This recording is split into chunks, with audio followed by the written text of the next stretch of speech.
This is News Talk 980 CKNW. The federal government, meaning you, us, the taxpayer, is lending Bombardier $372 million. It's a large amount. But are we ever going to get that money back? I say no. Plus, Canada's Foreign Minister, Chrystia Freeland, is in D.C. this week. She met with House Speaker Paul Ryan to talk about dairy market access. Could that spell the end of Canada's supply management system?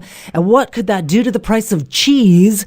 Let's bring in Michael Campbell, host of Canada's top-rated financial show, Money Talks, to get the answer to these questions and a whole bunch more. So, Mike, let's start with Bombardier and that loan. What can you tell us?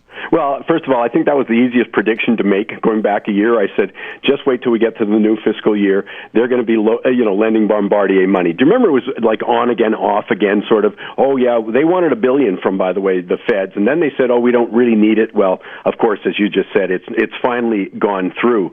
But the bottom line is this is not a loan in the sense that you and I go to the bank and we borrow money. No bank would lend Bombardier money. That's the problem here. So the government is going where no professional investor would go. They've assessed, professional investors would look at this and say the risk is too high. Bombardier's credit rating is B-. I mean, they're on their way to junk bond status. Looking at their long-term bonds earlier, they're at about 8.35%. That's how much they have to pay to borrow. Now they're going to get an interest-free loan.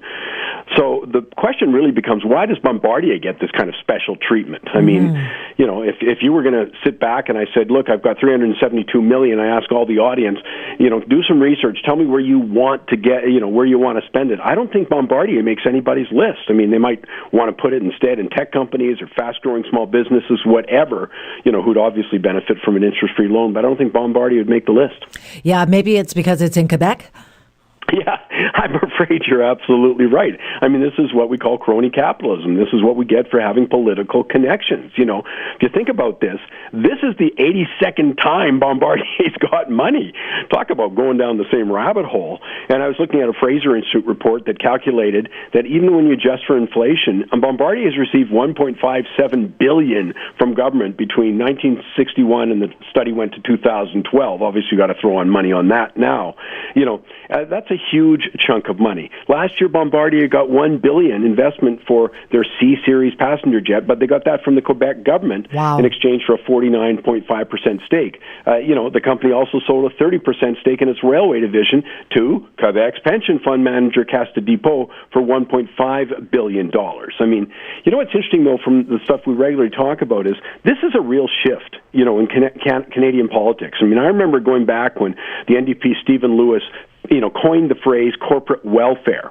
Well, now all parties support this kind of a handout, and it's a very interesting situation. As I say, this is more cronyism than capitalism. Yeah, I would imagine the question on everybody's lips is, why can't we let a business fail? If it's just so bad, why are we trying to save it? Because, the government wouldn't do this for mom and pop businesses down on the street. Now, let me ask you, it sounded like you have zero confidence that this is going to be any different than any other time. Well, as I say, the 82nd time, they've been in trouble for a long time. But think about this. This is in England. Bombardier was lambasted by the London Assembly's Budget and Performance Committee. Why? Because it called, in their words, shameful performance in the failure to deliver on a $670 million train signaling contract.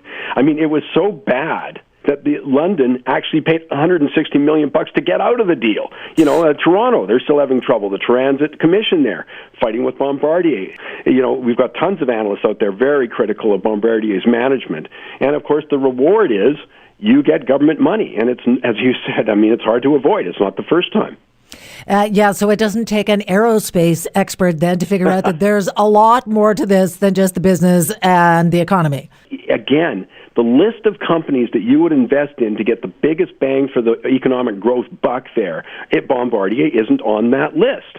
Part of that Fraser Institute study I alluded to, they look at the top 3 companies in the country in terms of employment. That would be Onyx, that would be George Weston, Loblaws. Well, they haven't received any money from Industry Canada. This is about politics in Quebec. That's why you're not going to see a ton of opposition from the other major parties. The reason is because they don't want to be seen to also be doing it to Quebec. Kowtowing to Quebec, yeah.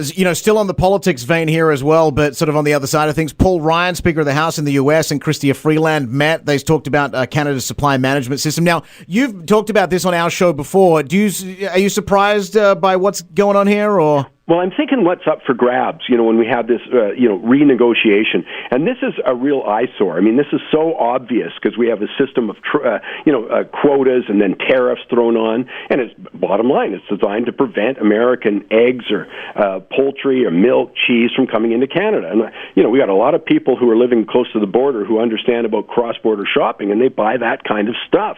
And I just grabbed some of those tariffs that get thrown on if you get above that quota, and it's 238% for yogurt, 241% price increase for cheese, 246% increase for butter. The list just keeps going on. And the bottom line is it costs every one of us. I mean, if you buy just 4 liters of milk a week, well, that adds up to $170 per year. It's several hundreds of dollars. And I've always thought it was ironic that we've got our governments defending this system when then 10 minutes later they'll tell me how much they care about the poor. Well, the Montreal Economic Institute estimate that costs families $438 a year, this whole system. Well, who can least afford it? It's pretty obvious. And if they do, eliminate this, keep in mind that they're talking about a savings of $3.5 billion per year to Canadian consumers.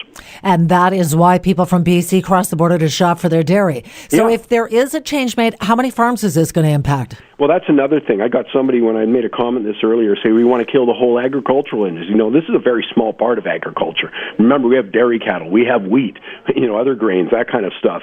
It's about 6% of the farms is the estimate. And I want to be clear. If, in fact, this does get negotiated out of existence, I think it's important that the government compensate those farms. Keep in mind, farmers have been operating under a system that exists. They've been purchasing what's called quota, so, to determine how much they can produce.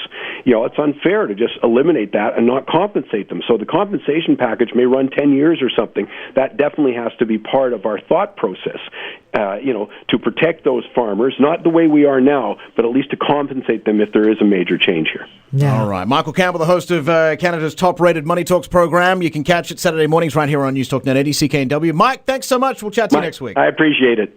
Vancouver's News, Vancouver's Talk. This is News Talk 980 CKNW.